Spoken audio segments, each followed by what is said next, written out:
Chers étudiants, et bienvenue dans la suite du corrigé du concours central. Donc, c'est un sujet qui s'intéresse à l'électromagnétisme, propagation des ondes dans l'atmosphère et puis réflexion sur l'ionosphère. Dans cette partie 2, j'ai déjà fait la première vidéo sur la première partie où j'ai traité la partie préliminaire. Donc, dans cette deuxième partie, on va s'intéresser à la propagation dans l'atmosphère.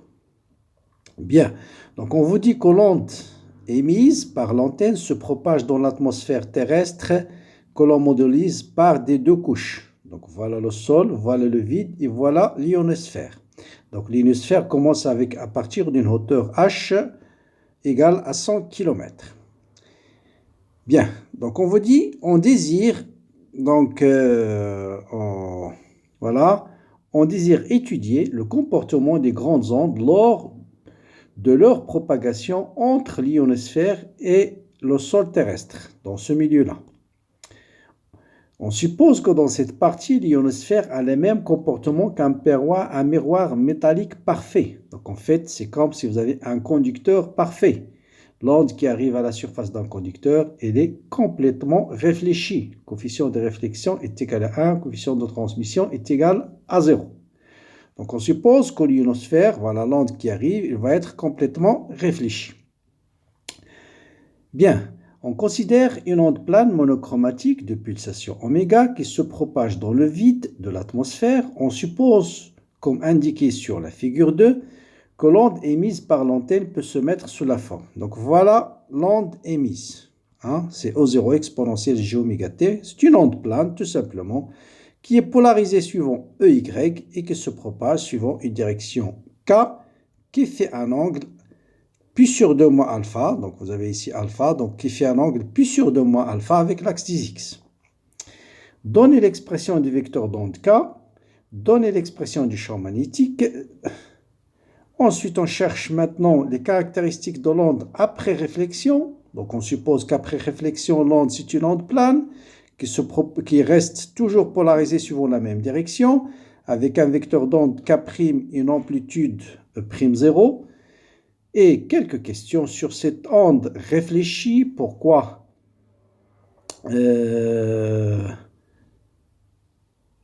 la pulsation de l'onde réfléchie n'est pas inchangée? Pourquoi la polarisation n'est pas inchangée, reste la même? Pourquoi les vecteurs d'onde, ils ont la même amplitude? Ensuite, on vous demande de déterminer l'amplitude de l'onde réfléchie et montrer qu'il se met sous cette forme-là. Commentez le signe moins. Donnez l'expression finale du champ électrique réfléchi.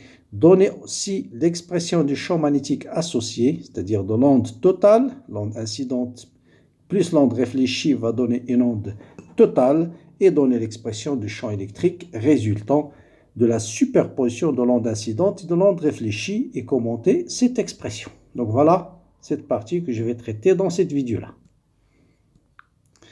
Donc dans la première partie, on va s'intéresser à la propagation dans l'atmosphère. Donc voilà, on vous dit c'est une onde plane qui est polarisée suivant EY, direction de propagation K. Première question, quelle est l'expression du vecteur d'onde K?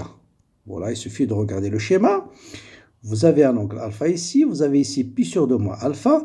Donc K, c'est K cosinus pi sur 2 moins alpha, ça veut dire K sinus alpha en fonction de l'axe des X, EX. Et ensuite, K cosinus alpha suivant EZ. Voilà l'expression du vecteur d'onde K. Bien.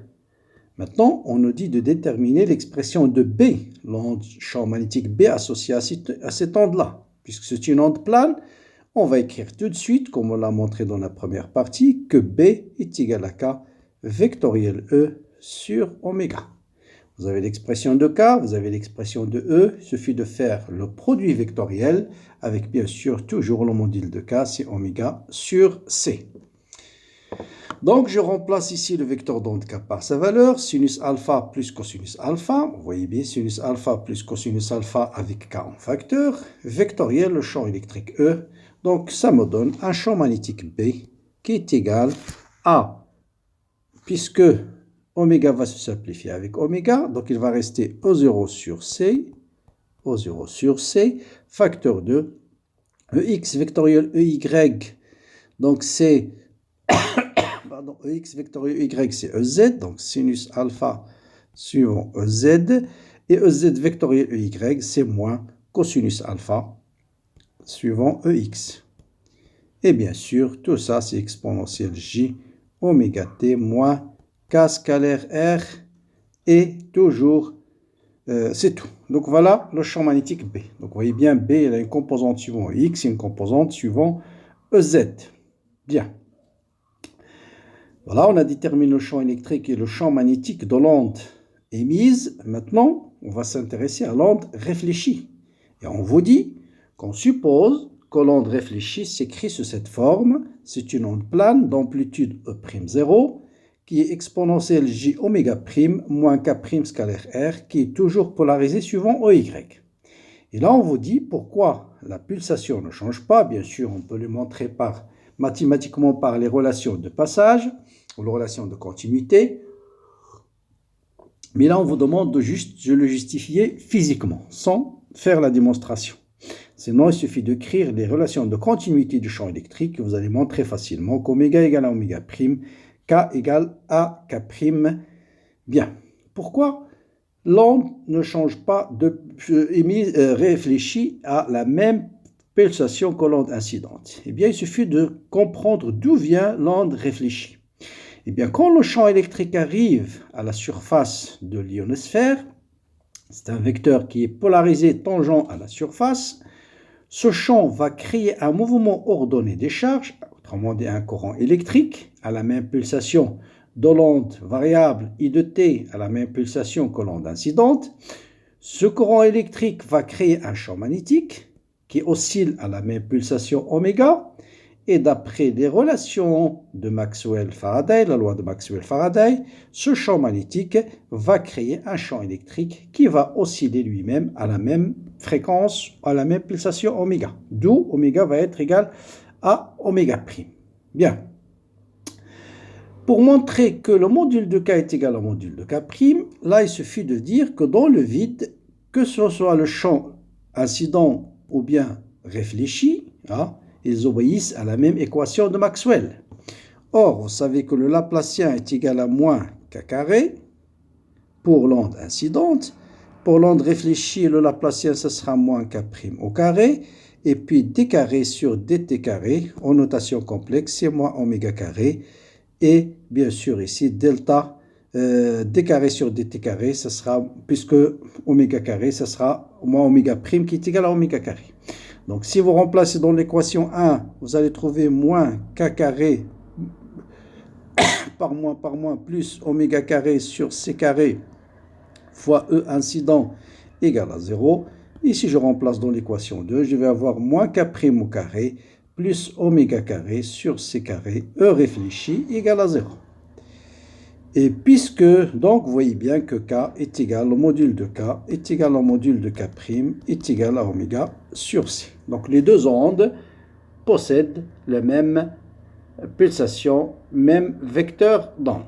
Bien. Maintenant, on va passer à la question suivante, montrer que déterminer l'expression de K' et montrer que l'équation ou bien que la relation de Descartes est vérifiée. La loi de Descartes est vérifiée. Déterminons K' et retrouvons la loi de Descartes. Bien. Pour déterminer ceci, on va utiliser la relation de passage en Z égale à H. Donc vous avez ici une onde qui arrive dans le vide, qui va être réfléchie à la surface à la hauteur H. Et on va utiliser la condition de passage entre un milieu 1 qui est le vide et un milieu 2 qui est l'ionosphère pour Z est égal à H. Et on sait que les conditions de passage, que vous avez continuité de la composante tangentielle du champ électrique. Or, dans le vide, le champ électrique, il a deux composantes. Il y a le champ électrique de l'onde incidente et le champ électrique de l'onde réfléchie. Donc, ce sera EI tangentiel plus E réfléchi tangentiel. Or, Le champ électrique incident, il est suivant l'axe Y, donc il est tangent à la surface de séparation. Et la même chose, puisque l'onde réfléchie, il est suivant Y, elle-même, il est tangent à la surface. Donc ici, tout le champ électrique se réduit à sa composante tangentielle, c'est-à-dire en fait, tout simplement, est égal à E incident plus E réfléchi, toujours en Z égale à H. Donc, E1 dans le milieu 1 est égal à E, sachant que le champ électrique dans le milieu 2, puisqu'il y a réflexion totale, le champ dans le milieu 2, bien sûr, est égal à 0. Donc voilà les conditions de passage qu'on va utiliser pour déterminer l'expression de E' et l'expression de K. Bien. Donc, avec bien sûr, EI c'est quoi? Donc EI c'est E0 exponentielle. Donc je vais mettre moins JK, pardon, scalaire R. Bon, le terme exponentiel J oméga T. Et E réfléchi, c'est E0' exponentielle J oméga T. Donc comme ça, on va simplifier l'exponentielle J oméga T et je vais avoir exponentielle moins J K' scalaire R. K' scalaire R. Bien. Maintenant, il suffit de déterminer ce terme K scalaire R, K' scalaire R, et on va utiliser le fait que ceci, bien sûr, notez bien, ça c'est valable uniquement en Z égale à H. Hein, les relations de passage, elles sont valables en Z égale à H. Bien. Bon, K scalaire R, je l'ai déjà dit de tout à l'heure. K', on avait dit c'est moins K. Donc là, vous voyez bien que K', c'est moins K cosinus alpha suivant EZ, moins K cosinus alpha suivant EZ. Ensuite, plus K sinus alpha suivant EX. Bon, voilà, j'espère que, voilà, j'ai pas oublié. Bon, on va dire alpha prime ici, alpha prime, parce que le but, c'est de montrer que alpha égale alpha prime. Donc, on va noter, bon, vous notez ici, ça c'est l'angle d'incidence, ça c'est l'angle de réflexion. Le but, en fait, de les questions, c'est de montrer que alpha égale alpha prime, qui est la loi de Descartes. Bien. Donc, K' scalaire R, donc bien sûr, ce sera moins K cosinus alpha prime fois Z plus K sinus alpha prime fois X. Voilà. Donc, 11Z égale à H. Pardon. Donc, 11Z égale à H, on va écrire EI plus ER égale à 0.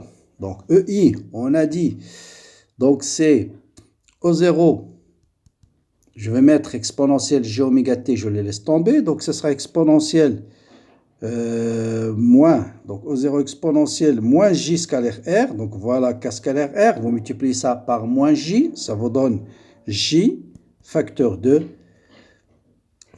quoi? Donc facteur de moins K sinus alpha fois X moins K fois H fois cosinus alpha. Donc n'oubliez pas qu'on va appliquer la relation de passage maintenant en Z est égal à H. Donc je vais remplacer partout Z par H. D'accord? Donc plus l'onde réfléchie qui est E'0 exponentielle, je laisse tomber là aussi J facteur 2 moins K', bon moins K tout de suite, cosinus alpha prime fois H, cosinus alpha prime fois H. Donc exponentielle, donc on a dit moins J fois K', donc moins J fois K',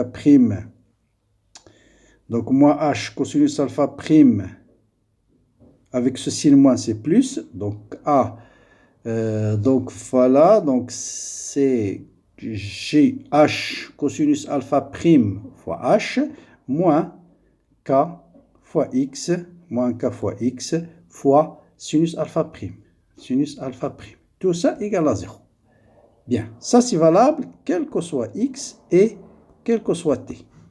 Donc pour que ceci soit valable quel que soit x et quel que soit t, bien sûr si jamais on avait posé ici le terme exponentiel oméga prime, x oméga, il faut qu'oméga soit égal à oméga prime, mais surtout pour que ceci soit valable quel que soit x et quel que soit t, donc il faut que E0, donc là, on va simplifier par exponentielle moins j k sinus alpha fois x, moins jk cosinus alpha fois x, ce terme avec ce terme va partir. Qu'est-ce qu'il va rester? Il va rester O0 exponentielle moins jk fois h cosinus alpha plus E'0 fois exponentielle jk k fois h fois cosinus alpha prime égale à 0. Voilà.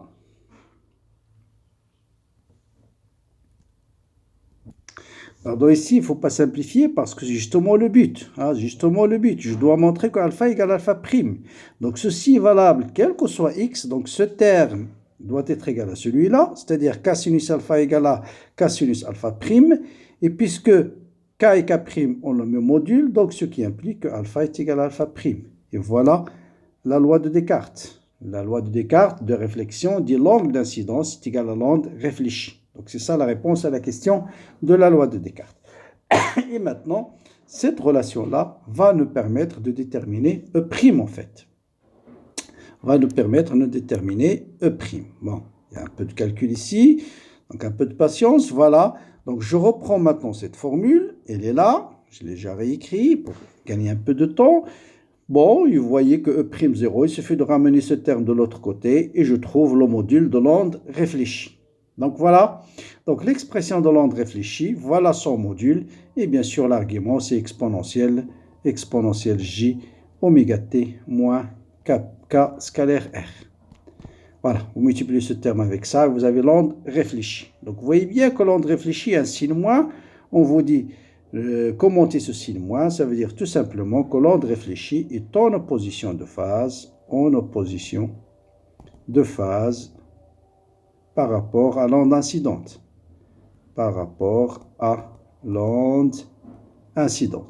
Je trouve qu'il y a beaucoup de calculs dans ce type d'exercice, mais bon, suffit d'écrire correctement les relations de passage, puis les formules entre le champ électrique et le champ magnétique, et ça ira. Bien. Donc voilà les champs total, hein, j'ai l'amplitude multiplié par le terme de phase, K' scalaire R, je l'ai déjà écrit tout à l'heure, et voilà, cette fois-ci, le champ total de l'onde réfléchie. Voilà, donc voilà le module en opposition de phase, et voilà le terme en exponentielle K cosinus alpha Z moins K sinus alpha fois X. Donc voilà le champ total. Bon, j'ai introduit ce terme à l'intérieur. Voilà l'expression de l'onde réfléchie totale. Bien, maintenant connaissant l'onde réfléchie, on nous dit d'exprimer B de R. Eh bien, puisque c'est une onde plane, comme tout à l'heure, B de R, ce sera tout simplement K' vectoriel, le champ réfléchi sur oméga. Ah, vous voyez, toujours, hein, même formule. Vous avez l'expression de K', elle est là. K', vous avez l'expression de R, elle est là. Il suffit de faire correctement le produit vectoriel. Bon, ça, je l'ai écrit. Donc, voilà l'expression de K'. Donc, c'est K cosinus alpha EZ moins K sinus alpha EX. Et E', donc ça, c'est E'0. Non, c'est O0, parce que c'est O0, pardon, parce que c'est O0, parce que le E', c'est tout ça. Donc, voilà, c'est O0. En fait, j'ai pris tout simplement ce champ-là, voilà, et je fais le produit vectoriel K'. Donc, vous voyez bien, EZ vectoriel EY, il vous donne EX, et EX vectoriel EY, il vous donne EZ. Et voilà l'expression de l'onde réfléchie, B de R. Bien. Voilà, ça se complique encore un peu plus. Maintenant, l'expression du champ total. Et là, il faut faire très attention parce qu'on a deux expressions relativement longues. On a le champ électrique incident, il est là. C'est K scalaire R, j'ai déjà remplacé K scalaire R par sa valeur, et l'onde réfléchie qu'on vient de déterminer, c'est ce terme-là. Et pour faire la somme de ces deux termes-là, et là il faut faire très attention. Donc je vais mettre d'abord tout ce qui est commun, G oméga T, Kx sinus alpha, Kx sinus alpha. Ça c'est un terme commun aux deux, et bien sûr au zéro. Qu'est-ce qui va rester dans le premier terme? Il va rester exponentielle moins J, K cosinus alpha fois Z, et dans le terme E de R, il va rester tout ce terme-là. Il va rester J, parce que ce signe moins avec ce signe moins, ça me donne plus, donc J, facteur de Z cosinus alpha, ensuite moins 2H fois K, il ne faut pas oublier H fois K cosinus alpha, suivant EY. Ça, et je vais écrire cette quantité-là, c'est grand A. Et on va essayer de voir comment réécrire cette quantité A. Donc A, c'est cette partie-là. Je laisse maintenant ce terme. Hein, je le laisse tranquille. Et je prends cette partie-là. Bon, vous voyez bien que JZK cosinus alpha, JZK cosinus alpha, c'est le même terme. Il me reste un terme moins 2HK cosinus alpha. Et là, il faut rappeler l'astuce suivante. Si vous avez 1 plus exponentielle Iθ et on vous demande de l'écrire en notation complexe, qu'est-ce qu'on fait en général? Je mets exponentielle Iθ sur 2 en facteur, ou bien moins Iθ sur 2. Et qu'est-ce qui va rester ici? Exponentielle Iθ sur 2, bon, si le moins au plus, hein, c'est la même chose, plus ou moins, exponentielle moins, donc la exponentielle plus Iθ sur 2, donc moins exponentielle moins Iθ sur 2, et la exponentielle Iθ sur 2. Vous voyez bien que Iθ moins Iθ, ça vous donne 1, et Iθ sur 2 plus Iθ sur 2, ça vous donne Iθ. Et c'est exactement ce que je vais faire ici. J'ai ce terme, donc A, je vais mettre moins, donc je terme θ ici, c'est ce terme, c'est 2h θ, c'est en fait 2h fois k fois cosinus alpha. Donc je vais factoriser par la moitié de ce terme, moins gh cosinus alpha. Et je vais obtenir ici plus gh cosinus alpha, comme ça je vais avoir ici comment jz k cosinus alpha. Et là, j'ai déjà simplifié par, j'ai factorisé par h, il va rester un seul h cosinus alpha. Et vous allez voir pourquoi. Quand je mets ce terme en facteur, vous voyez bien ici que j'obtiens exponentielle moins j alpha, je l'appelle gamma, tout ça, et là exponentielle j fois gamma. Et là, c'est exactement 2j sinus de gamma. Donc, ça sera, puisqu'ici c'est moins plus, donc ça sera moins 2j fois sinus cet angle qui est zk cosinus alpha moins h cosinus alpha fois ce terme. Donc, voilà le A. Et bien maintenant, je peux réécrire le champ total. Bon, vous avez sinus θ, c'est moins sinus de moins θ. Donc ceci, moi, je vais l'introduire à l'intérieur et je permute. Donc ce sera 2j fois O0 sinus k. Je vais mettre k en facteur de h moins z cosinus alpha.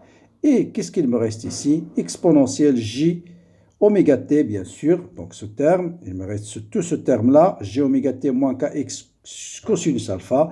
Et bien sûr, il ne faut pas oublier ce terme-là qui reste ici, moins h cosinus alpha. Et voilà le champ de l'onde résultante. C'est là où il faut faire attention. Donc la petite astuce, c'était là de pouvoir réécrire ce terme-là en termes d'un exponentiel et d'un terme de phase. Bien, vous voyez bien que le champ total, maintenant, se compose en deux parties.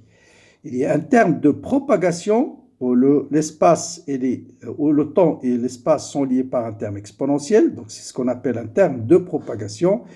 Et vous avez ici un terme qui dépend uniquement de l'espace, c'est kh moins z cosinus alpha. C'est ce qu'on appelle une onde stationnaire. Donc, vous avez une onde stationnaire dans la direction z, puis une onde de propagation suivant l'axe des x, donc kx. Donc, une onde qui se propage, donc l'onde totale, se compose en deux termes, un terme de propagation et un terme d'onde stationnaire. Donc, voilà pour le corriger de cette deuxième partie où il y a énormément de calculs. Donc, vous avez les résultats, vous pouvez les refaire tranquillement. J'attends vos commentaires, bien sûr. Partagez ces vidéos avec vos amis, comme d'habitude. Likez la vidéo si vous la trouvez, bien sûr, intéressante. Bon courage, bonne continuation et à très bientôt pour d'autres sujets.